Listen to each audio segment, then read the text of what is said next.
Hey, Lisa. Hi, how are you?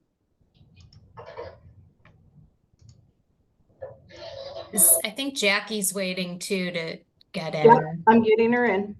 Great, thank you so much. And then if you can, who's going to run your PowerPoint? Jackie is, Okay, I I'm going to make believe. her the co-host. I apologize, I'm on the phone with a family. Okay. So I'm going to mute myself. If you guys can put up your,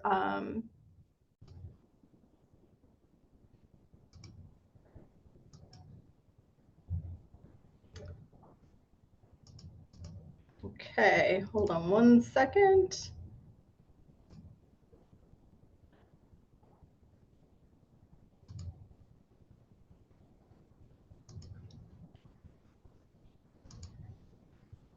Are you on this thing? Someone's in here asking if she can watch the presentation here. I can't answer that right now. Okay. Good morning, everyone. This is Dina with Elderwerks Educational Services. And I am trying desperately to get this all set up to go ahead and stream to Facebook. And it looks like Facebook is being difficult today. So Yes. we are down. So we're not going to be, we're recording it. It won't be streaming live. So let me get started. Thank you for joining today's presentation of Scams, Be Alert and Be Aware.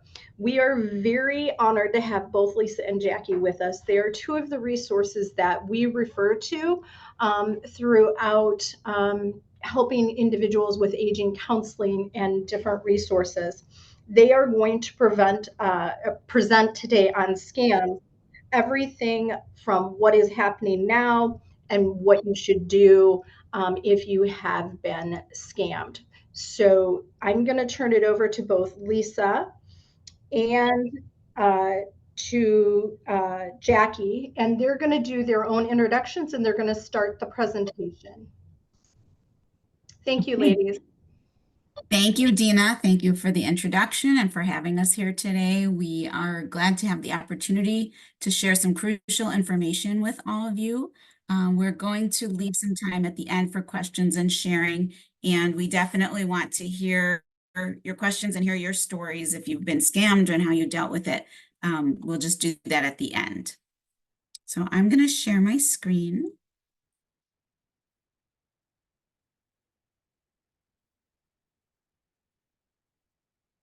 Gonna take me a second because, okay, hopefully I'm seeing the pop-ups here for people coming in. Okay. Okay, here we are.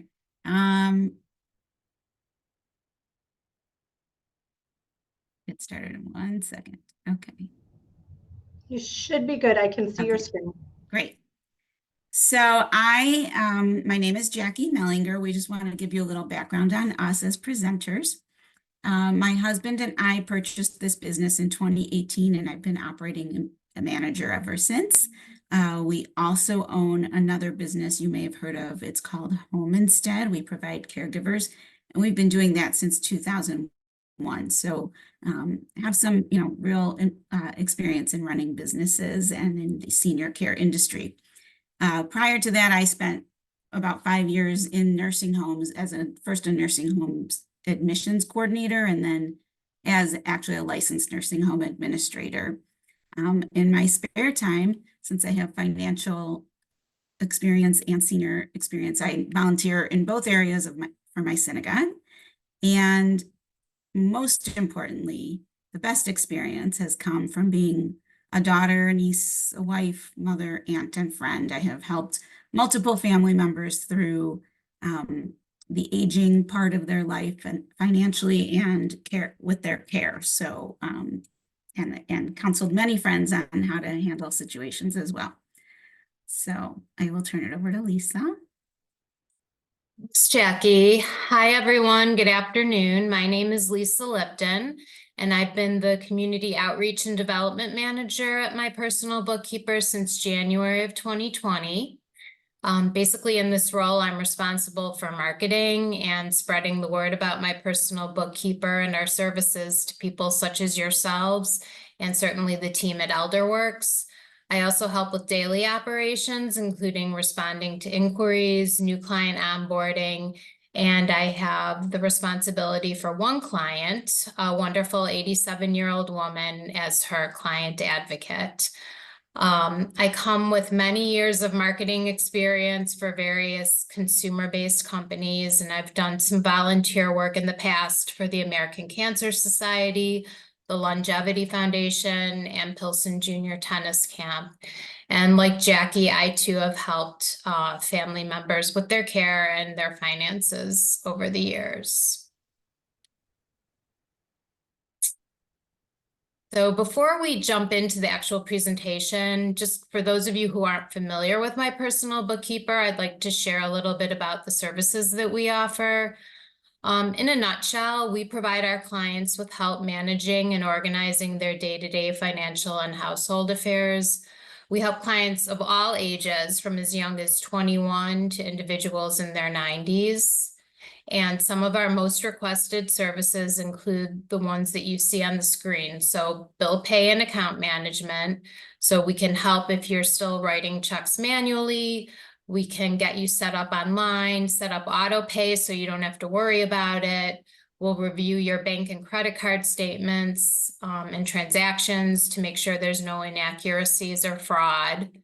A popular service right now is our tax organization service. So we help get all the important documents together for your accountant, and we'll work with the accountant to make sure he or she receives what they need in a timely manner. And it's not too late to get our help if you need it. We also offer insurance claim management. So this includes reviewing explanation of benefits, following up on claims, managing your premium payments. And this could be for any type of insurance, certainly long-term care insurance, as well as, just general medical insurance, Medicare, and household-related insurance.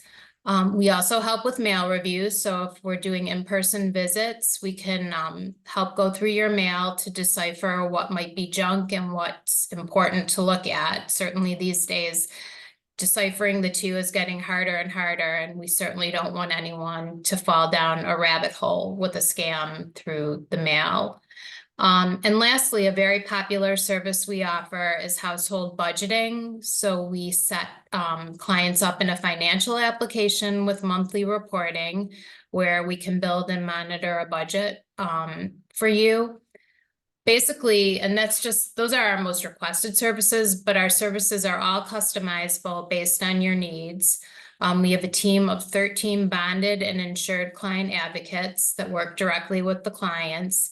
And we offer a free, no obligation consultation. So certainly if you want more information, we're going to provide our contact information at the end of the presentation, but please feel free to reach out to myself or Jackie for more information, and you can visit our website at mypersonalbookkeeper.com. Okay, so some of the things, a little preview of what we're going to talk about today. You're going to learn what is a scam and which scams are prevalent now, how you can recognize the scam. It's pretty easy to be scammed, and we're going to give you tips for how to recognize when that's happening and hopefully avoid it so you can avoid being the victim of fraud and identity theft, and then what you should do if you think you have been scammed.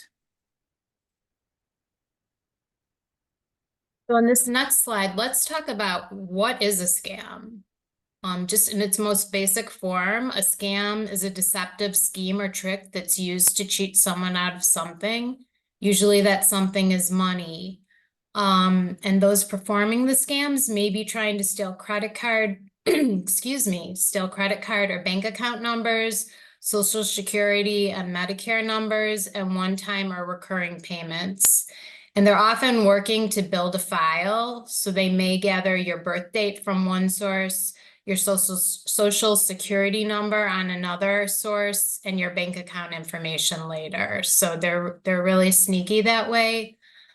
Unfortunately, people over the age of 60 are at least 2 times as likely to be targeted by scammers than most other age groups, because the scammers know you've got a lot more money saved, or people over 60 have a lot more money saved than younger kids, and they target that. And this next number is astounding that you can see on the screen. According to the FTC, people reported losing $10.3 billion to scams in 2023, with older adults being the most common victims. You know, certainly smartphones, online shopping, and social media have been around for years, and they've all increased the opportunities for scammers. I mean, the majority of older adults want to access technology in order to stay connected to family and friends. But if these tools aren't used properly, they can be really dangerous. And given the online savviness of scammers, anyone can be a victim, regardless of age. I mean, there's a lot of younger people who are getting scammed lately. So don't feel that it's necessarily because of your age. And also, very important, don't be embarrassed or feel badly. It's so important to report if you think you've been scammed, because that's the only way that these people can get caught. Okay, I am going to show you a clip from the Today Show earlier this year. We thought it was so perfect for our presentation. It goes over some of the things we're going to talk about, but I think it's a little more interesting watching this clip. So I'm going to share a different screen.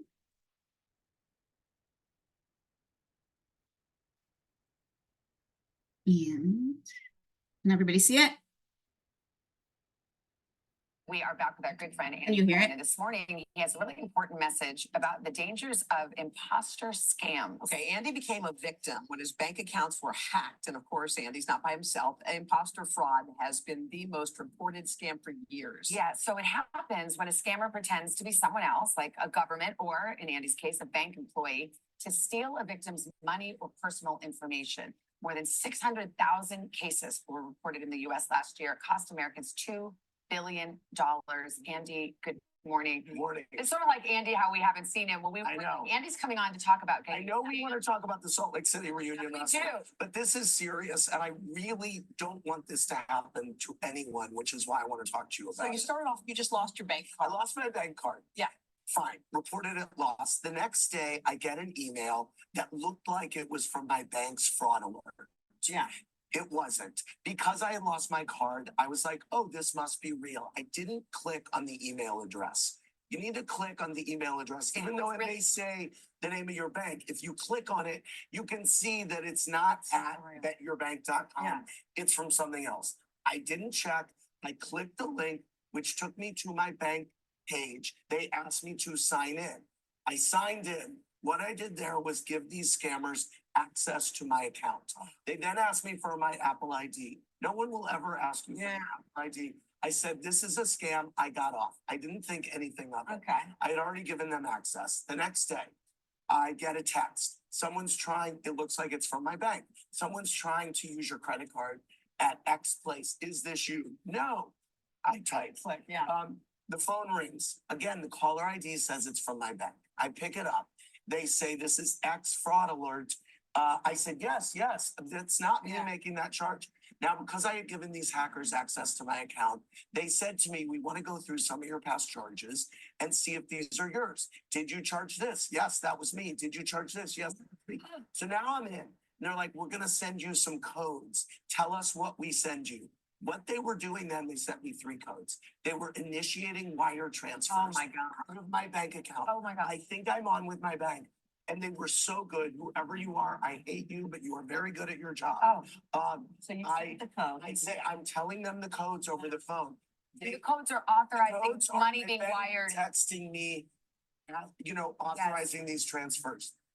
They then did something so nuts. And I'm on the phone with them for a long time. Yeah. And I had told the woman, wow, I got this email yesterday. I realized it was fraud when they asked for my Apple ID. The woman said, we would never ask for your Apple Oh ID. my God.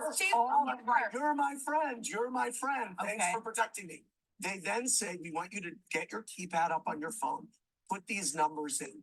I do it, and I don't understand what's happening For 1 second, something flashes on my phone. I happen to take a screenshot of it because I was like, this is weird. I said, it says caller forwarding activated or something. She goes, just dismiss that. That's what came up on my phone. That's the screenshot. It activated call forwarding. What that did was, I was on the phone for an hour with this woman. I got off, and what happened is when the bank called me to ask me if I was doing these wires, because they call you to say they were sizable wire transfers. The calls have been forwarded to the Scam. This is so elaborate. It is, but I consider myself a smart, functioning member of society. Yeah, you're not falling for the easiest scam, but So they were so. How did you learn that they were taking money out So of your it account? seemed odd, Yeah. and I called my bank fraud after that because they had said to me, we're going to call you back in a half an hour. They never called me back. Wow. And so I was like, this is weird. And I kept leaving things for the bank to call me back. They weren't calling me back. Yeah. Calls were being forwarded to these people. My phone was silent all night. I said, you know what? I'm just going to go into my bank the next day. Yeah. I went into the bank. We're going through it. They said, oh, these wires were initiated. When Did your heart money sink? Yes. When money is wired out of your account, it's gone. The people have closed the account. This is an active case with the NYPD cyber security unit, but it's very easy to fall prey to. Can I just say, I know you don't want to give a dollar figure. Yes. But it was It's enough that significant. I'm on the Today Show talking about Yeah, it. right. It's nothing that, listen, I'm not proud of this, No. but it's enough that I really want to share it. I've taken my family through it. I'm always warning my parents, Mom, Dad, be careful. If someone calls, don't give any information. But here it happened to me, and I just don't want it to happen to anyone else. Trust no one who calls you. Say, I will call you back. Call you back. Or get your bank card and say, I'm going to call the number on my back of my bank. Even better, go to your bank Yeah. yourself. And you didn't call the number because you didn't have your card because you had lost your card. That is exactly right. Yeah. And I also thought, well, this woman's trying to help. She's very good at her job. She sounded like my advocate. Yeah. And she had access to my account, Right. And which I had so when stupidly she given up. said never give your Apple ID to anybody, you were like, I was like, thank you, yes, lady. you're right. And she's saying this person is trying to charge your card. Do you want to prosecute them? My bank said we would never ask that. We automatically prosecute anyone who's tampering with your account. So some things that you can do, you can check Yes. the email address. That's number one. Check the email address. Yeah. Absolutely. Click on it always. Mhm. When you get a text, when you get a call, don't get sucked into the urgent moment of it. Like, you need to do this right now. Right. Take a breath and just go to your bank or call the your number bank. on the back of your card. Yeah. Have it handy. It needs to happen now. A lot of times these people call and say, time is of the essence. You have to do Yeah, this now. yeah. Oh, let me get my information. Let me get it for you. Don't do that. Wow. Okay. Pretty scary stuff. I think it was a good explanation of the kinds of things we're talking about here today. And in our presentation here, we already had something from a bank that we were going to share with you, but it's more of the same of what he was saying. But I still want you to see it, to see that it happens so much that Bank of America sent this out. And I've received this from other banks as well. And it's the same kind of things that he was talking about happen. So we need to be really aware and careful about answering the phone, replying to a text, replying to an email. I will say this over and over again today. You should initiate transactions. You should not answer. Don't feel pressured, as Andy was saying. So I'm going to back up a little bit and talk about why is identity theft so prevalent these days. And as Lisa said earlier, internet, email, cell phones have just made it so much easier because we don't see or hear the person making the offer. It is a lot easier to fall for something that's just a text or a voicemail. And you might question if you saw the person and they were speaking to you, but you maybe don't question this text that has a link in it.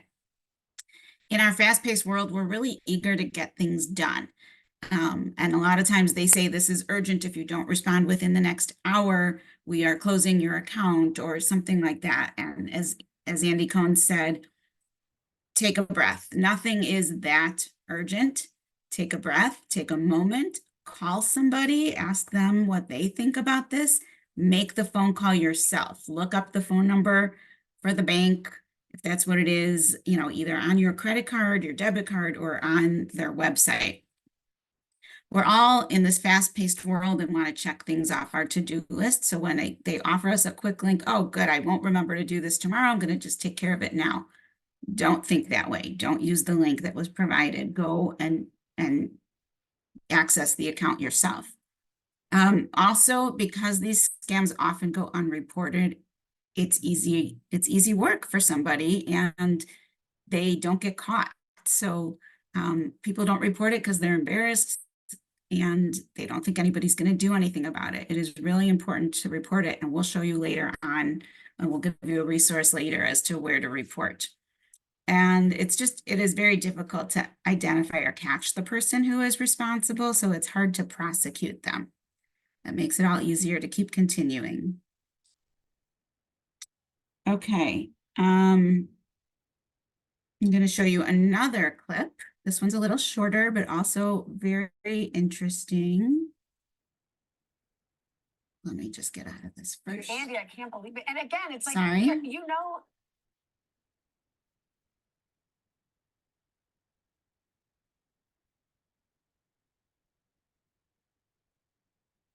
it's probably happened to you.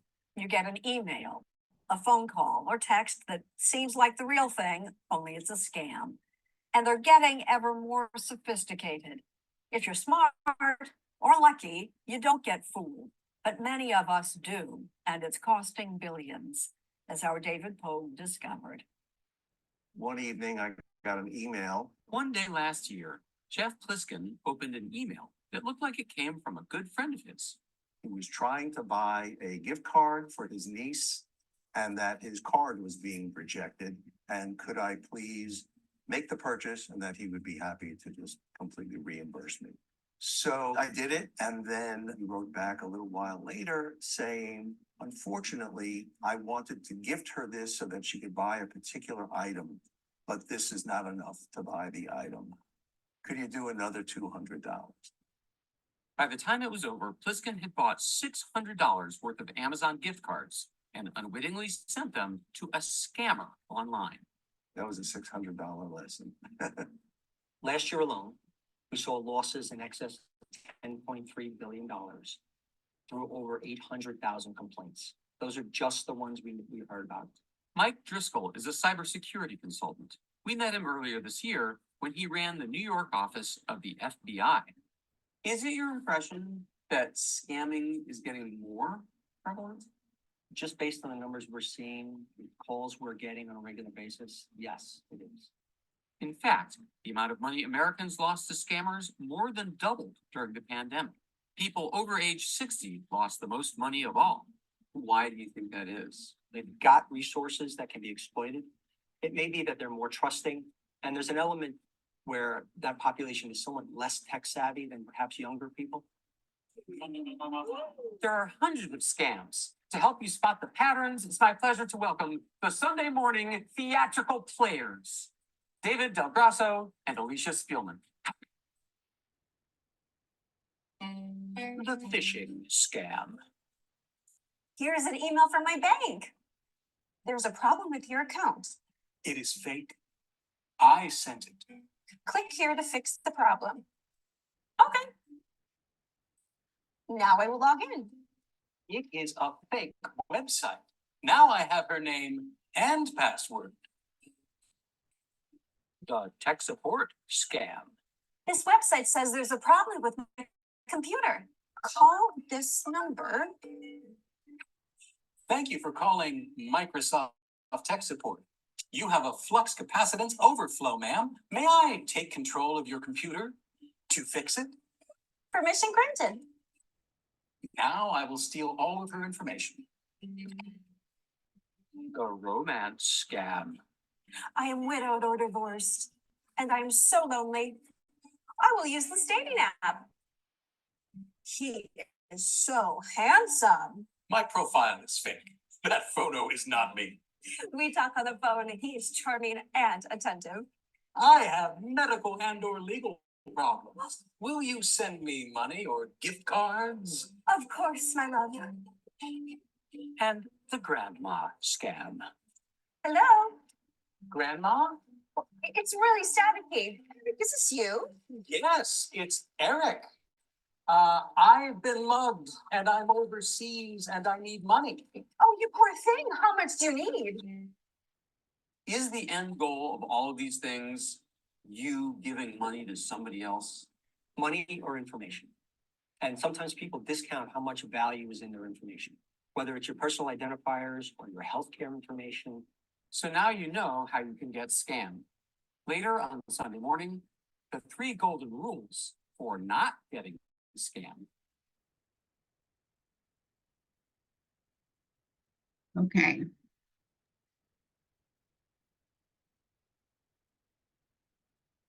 Oops.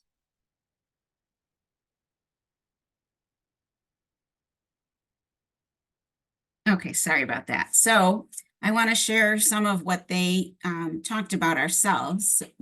We always talk about the grandchild in trouble scam, and it was great that they showed you how that works.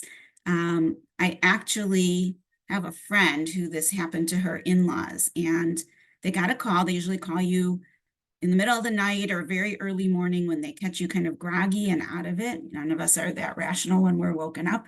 And it's, Grandma, I have a problem. I need to talk to you. And you're tired and you say, Jody, is that you? And now the person says, yes, Grandma, it's me, it's Jody. I'm in trouble. I need your help. And I don't want to tell my mom. She'll be so mad at me. Please don't tell my mom. Okay, honey, here's my credit card number. Or, can you wire me? They'll ask you somehow to give them something and you give it to them. With this couple that this happened to, I think they were out $5,000 that day. After they hung up, they were both awake and so worried about their granddaughter and thinking about it and thought, I don't actually think that was her. Now, one thing that has come to play here in these scams is the invention of artificial intelligence. They can get a little bit of someone's voice, especially our young people who are posting videos on social media all the time, or if they've left a voicemail somewhere, they can take a little snippet of your voice and set it to say whatever they want. So it really might sound like your grandchild. It's important to then hang up and say, I'll call you back. And if they say, please don't tell my mom, that's sort of a red flag. Like, why would your grandchild say that? Why would they call you instead of their mom? These people didn't call their daughter because they realized it was a scam, but they were embarrassed and they thought that their daughter was going to think something's wrong with them now and get overly involved in their lives. And they didn't want that. But a day later, they realized they should call her. And when they started checking out the bank records, they found that they lost $5,000. And it was a shame that they fell for this. Other things that happen, the next two have to do with the Social Security Administration. They will never call you or email you. Anything that our government agencies do, they do through the actual postal mail. So you may get an unsolicited call from someone claiming to be from the Social Security Administration and, they need your Social Security number. They're going to help you get more benefits, something like that. And the same with an email. And there's a link to go ahead and put your Social Security number in there because there was some kind of fraud on your Social Security account. That is a red flag. Don't ever answer those calls, hang up on the person. Call, as hard as it may be to wait for Social Security, call Social Security yourself to see if there's a problem and, take the time to wait on hold for them. It's the same thing with IRS. I don't know if for a while, there were calls all the time saying they were calling from the IRS and they were putting out a warrant for your arrest because you are late, you owe back taxes. Again, they don't call you, and they certainly don't put out a warrant for your arrest so quickly or ever. It would have to be a big, big tax issue for that to happen. I had my uncle call me and say he was so worried because they were calling him and that they were arresting him, and he thought he'd paid everything. I had to talk him down. It really isn't the IRS when that happens, and you just need to think straight, always stay calm, take a deep breath, and realize, and the best thing you can do is not answer calls from phone numbers you don't recognize. Anybody who needs to reach you will leave a voicemail, and then you can decide if it's somebody you want to call back or not. And these are all attempts at getting your personal information and building a file so they can do identity theft, commit identity theft. So charitable giving is another issue that, we all like to donate to charities of our choice, charities that matter to us, and when we want to. If you get a phone call from a charity or an email that is pressuring you, they need the money right now, please give today, hang up or delete the email. There should never be any pressure from a charitable organization.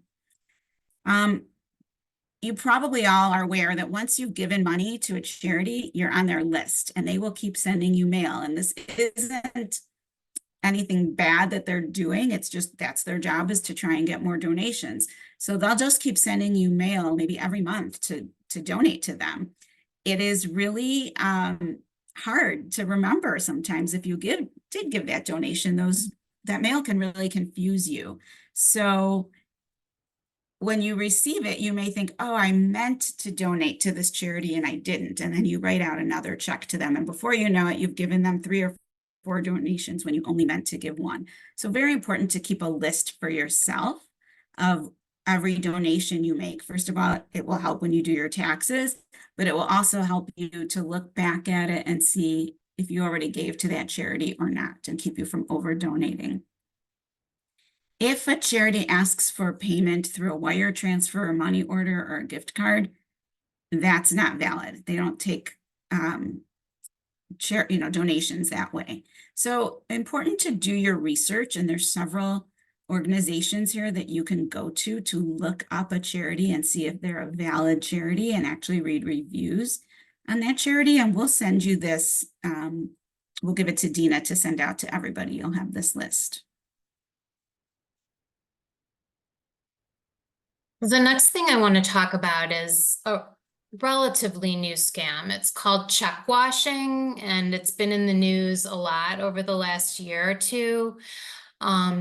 If you're wondering what is check washing, basically scammers may target your written checks by taking them from the mailbox. So if you're still writing checks, putting them in an envelope and putting them in one of the blue boxes, blue mailboxes on the corner, that's how they're getting them. They can also steal checks after they're deposited if you haven't discarded of it in a good manner, such as, shred it or tear it up and then throw it out.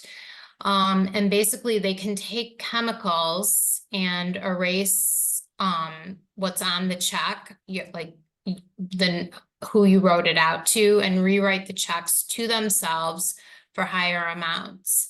And they can also sell personal information or use it to create counterfeit checks. I mean, it's amazing what they've come up with.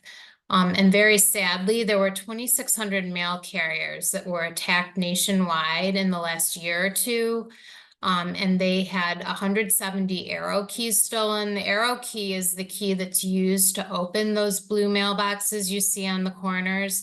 And the scammers are trying to get inside and go through all of the mail and see if there's any checks in there. If you are still writing checks, which we would really encourage you not to write checks, and we can certainly help with that, or maybe you have a family member that can help you. Try to use, here's some tips to protect yourself. Try to use a permanent pen so it's harder to erase. And then the line where you fill out the payee and the dollar amount, try to fill it completely or draw a line through any blank space that's left. Also try to sign your checks the same way every time. And lastly, if you're going to mail them, try to mail them from inside the post office versus putting them in the blue box.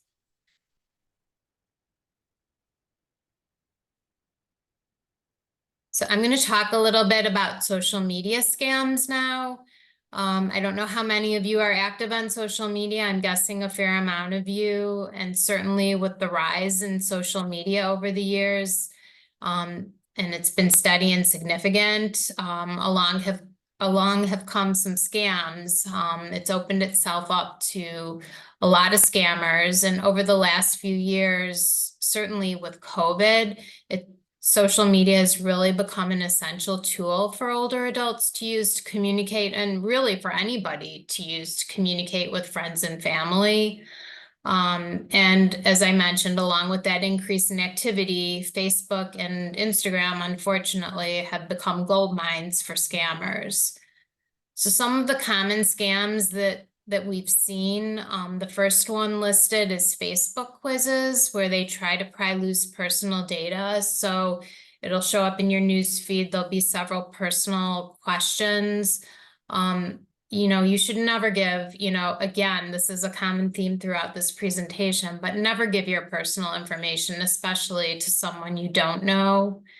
Another scam is that you in the photo or video, basically it's going to show a picture or what looks like a picture with a question mark in it. And as much as you might be curious, try to repress your curiosity to click on the link to see who that is, because usually that link goes to a phony social media network and it can prompt you to log in with your credentials, and then they can get all of your information. So try not to be too curious about that.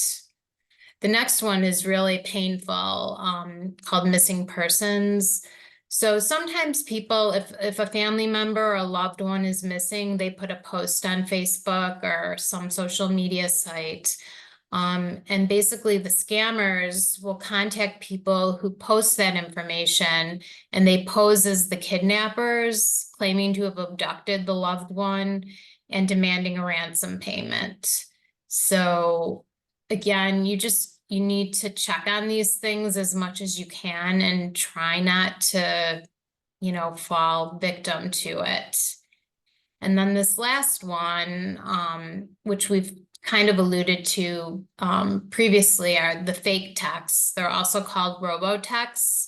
We've got these I've gotten them myself from Netflix and Amazon, among others. And basically they're claiming that they're checking on suspicious activity and your account is going to be shut down unless you click on a link. And this next slide shows an example of a text actually from Netflix. And this is one that I received. And it's really, clear if you look at it and you look at where it came from at the top, that mail, DSSX, et cetera, that's just, right there, that's a huge red flag. But just, you can see there's the link there, but it's all kind of gobbledygook and nothing clear that really says Netflix. So you just never click on a link that looks suspicious. And this looks really suspicious, and more than likely Netflix or Amazon are not going to text you if they need to reach you. So that's not how they're going to communicate.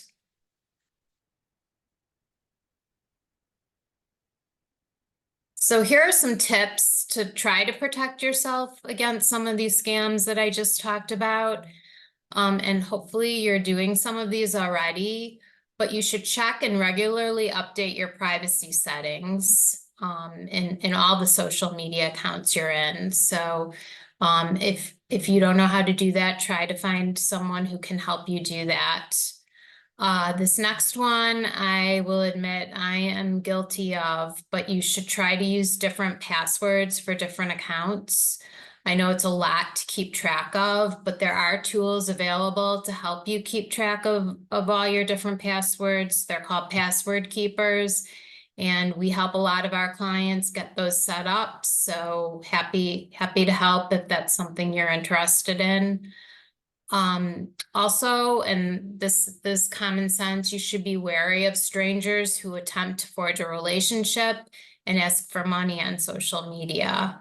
Again, don't get pressured into something. If you don't know the person, that's very odd that they're asking for money.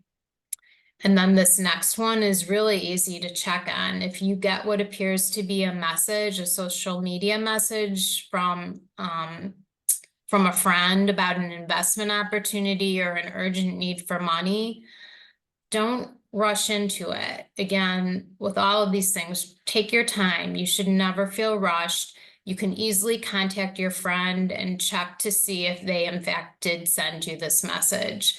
But more than likely, they're not going to send it through social media if it's a friend. The next one, think before you post about yourself and your whereabouts. You're telling the world, for instance, if you're on vacation, that you're not home. So scammers may see that and your home may become a target for an easy break-in. So just, again, take a minute to think before you post. Also, along with that, don't share personal information such as your home address or phone number in posts or in your profile. Scammers can easily get to that. This next one, try not to accept friend requests from people you don't know or from strangers. You know, in my opinion, whether it's social media or almost in any aspect of life, it's really quality, not quantity that counts. So try to make sure you know someone or that they're a friend of a friend before you accept a request. Also, don't download apps via links on social media unless you really need them. And you can always go to the App Store to find it and see that it's verified. You're almost never going to want to download an app from social media, and you want to confirm that it comes from a trusted source. So I would advise going to an app store, or you can ask someone about it. And then this last one, again, repeating it multiple times, but don't click on a link if it looks suspicious. Even in posts from people you know, if it's suspicious, stay away. And then just overall, and this is something Andy Cohn mentioned, and I think Jackie also mentioned, but one tip for not getting swept up in all of this is it's important to just take a breath with all of these situations and the scams. You know, sometimes in the heat of the moment, we end up oversharing or making a mistake. So it's important just to slow down and to think before you type. I just want to add one very current event that's going on today. I don't know if anyone has seen or heard about it, but Facebook and Instagram went down this morning completely for the whole world. And when I tried to open my Facebook up this morning, it said I had been logged out and I needed to log back in. And that was the message everybody was getting. And I still have not logged back in. I think I saw that my Instagram is back up and I didn't have to log in again. Right before we came on this, I did check online to see if there was an update, and they're starting to say that it was a Facebook technology issue, a Meta issue, not a hack, but all morning they were saying that Meta was hacked. So I ask you all to check the news before logging into your Facebook account and to do it fresh, not from a link today, to get back into your Facebook account, because I was very concerned that they were hacking everybody and getting our Facebook information. So, and unfortunately, I don't have the true news for you right now. I want to share kind of quickly, so we don't run out of time, some real life examples of scams that our clients have had and that we have helped to stop or correct. So one of our clients has the client advocate who works for her goes there twice a month, and they go through the mail together.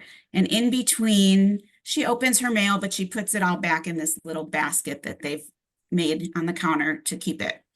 She received something in the mail that looked like it was from Social Security, and it said that you can increase your monthly Social Security benefit. We're offering this right now what you need to do is send this form back and fill it out with your date of birth, your name, your social security number, and your bank account information. And then we can start depositing a larger amount to you every month. So she filled it out thinking that's wonderful. I can get more money each month, but she saved it to show to our client advocate. And our client advocate came in and looked at it and immediately said, there's no way this is real. That's not how Social Security works. That would not happen. And she called me and we actually Googled whatever it said on the form and we saw that it was a scam. So, you know, this really does happen and we really want you to be aware and be careful and always, you know, she wanted to send it back right away, but she put it aside to ask someone about it, which was wise. We had very unfortunate, an older couple who were both suffering from early dementia. And we came in to work with them. And as my client advocate started looking through their bank statements, she said to the gentleman, don't you receive Social Security every month? And he said, of course I do. And she said, I don't see it being deposited to your account. And she went back for about a year's time and didn't find any Social Security deposit. And I think she went further and found it further back. So they called Social Security and found out that a year ago, his Social Security benefit had been changed to a different bank account in California. And this gentleman was here in Illinois. Somebody scammed him out of his Social Security benefits and he wasn't checking and he didn't realize. And that is really a horrible thing. It was a long process to get it corrected, but Social Security did correct it and give him his back pay. And then we once were working in a assisted living facility, a very nice one. And there was a nurse there that was so wonderful and helping everybody. And she was going above and beyond her job duties, which is a little bit of a red flag, and doing things that nurses don't normally do, like helping them to make bank deposits, to pay their bills, and to make purchases. She offered a lot of people that she would buy them things on Amazon for them, and she would take down their credit card information and make purchases for them. Well, when our client advocate started working with a woman and going through statements, she found restaurant charges that weren't near the facility. She found other charges to the tune of thousands of dollars that this woman also was not checking and didn't know. And this professional, we went to the executive director and this nurse was fired. And it turns out many residents came out and said, oh, she was helping me too. And she had my credit card information also. So it was a big mess. And my takeaway from that is for you to think about, why would a nurse be helping me financially? That's not her job. And she's not, you know, she's a stranger to you. She's not someone who you should be giving that kind of information to. Yeah, it's really important if someone's not staying in their lane, so to speak. If you work with a professional, you should look into it. Anyhow, on this next slide, we've covered a lot of ground, and I just want to go over overall some of the things you can do to protect yourself.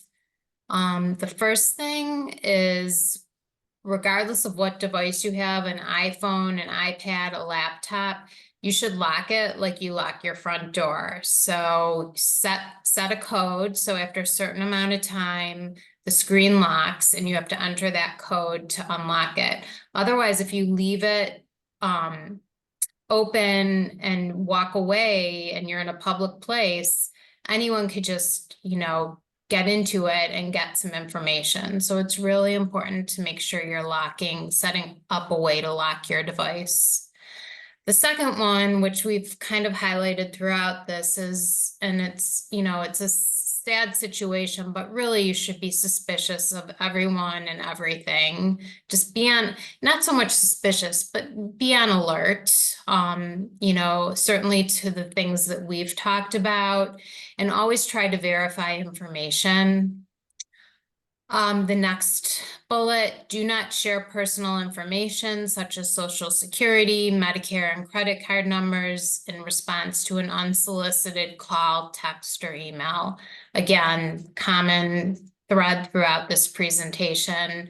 Just don't share your personal information if it's not someone you trust. You can set up notifications with your bank for credit card charges over a certain amount. It can come to you immediately by text, which is helpful.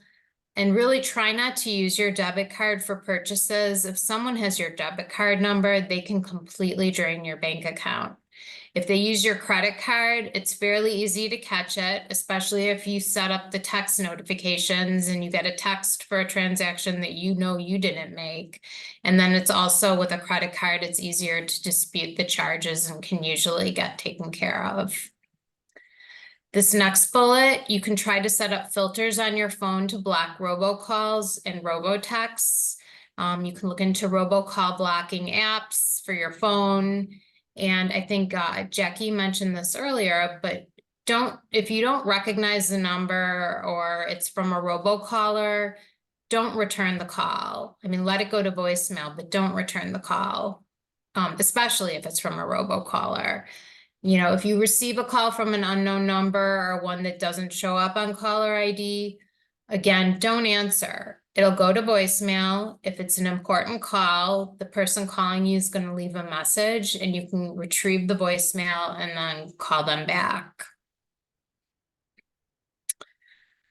This next one, again, we've repeated it multiple times throughout the presentation, but don't click on links or download files from unexpected emails.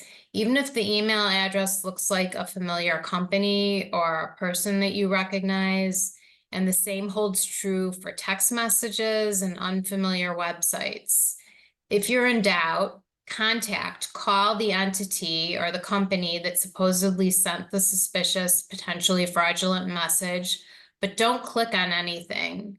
You know, again, try to use a phone number or a website that you've got printed on. Maybe you have an invoice or some type of collateral that the company sent you, but try to reach out to them to verify. And if you do receive a suspicious call, you should ask for the name of the company or the individual you're speaking to. And don't feel rushed. Even if they're trying to rush you, you can hang up and do proper research so that you feel confident that you're dealing with something that's valid. And this next one, if you think you've fallen for a scam, talk with individuals such as family members or trusted professionals to get advice immediately. Again, there's no shame in being scammed. It can happen to anyone at any age. And really the most important thing is to report it so that it can be made known and it can hopefully be rectified. And if you've lost money, you can hopefully get your money back. And just one thing that's not on the slide that I want to mention, and I think we've all learned this life lesson at some point, if it sounds too good to be true, it usually, unfortunately, is. So just quickly, this slide is called The Four Don'ts. I recently watched a news report on online scams, and the producer of the piece came up with this, which I thought was really clever and just wanted to share. So 1, don't know. Then 2, don't respond. 3, don't answer. And 4, don't click. And that's how you're going to stay protected. Okay, finally, these are ways that you can report scams, and we will send this out as a flyer along with the charity research that can be emailed to you. But, you know, if you want to take a screenshot or take a picture with your phone right now to have this information. But these are all good ways to question a scam if you're not sure if something is real, or to report it. And that's it. I'm going to stop the share. I want to thank everybody for listening. And we're here to listen to you. So yeah, Jackie, go ahead and leave that last screen up so that they can see your contact information. Sure. So one of the questions I know we get a lot is Elderwerks will have a phone call with an individual.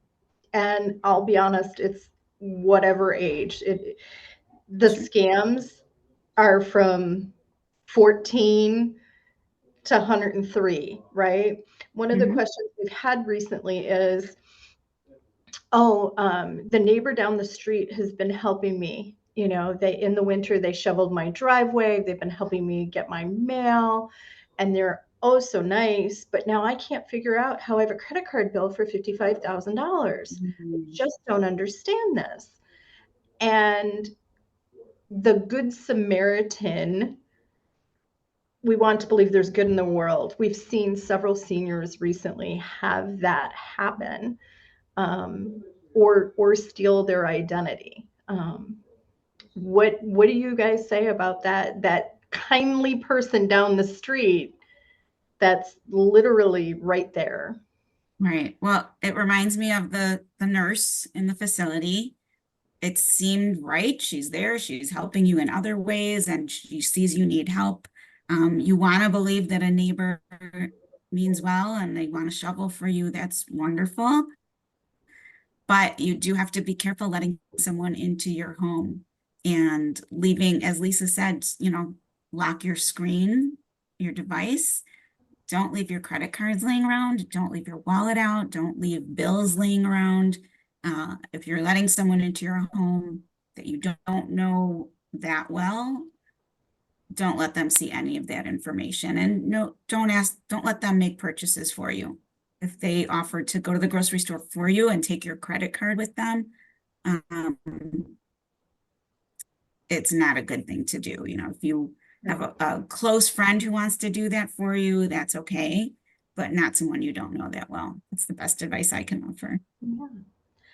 I don't see any questions in the chat. So if anybody does have any questions, please do put them in the chat. These scams are real, and Elderwerks has taken to doing a technology and scam prevention monthly for the rest of the year, because it is so prevalent. Companies are getting hacked, and it looks like it's coming from, you know, boss man number one in the email. And really, if you don't click on the email address and see that it comes from XYZ no good man, you know, you could be out of hundreds or thousands of dollars. The other one recently has been a lot of Facebook scams on Marketplace.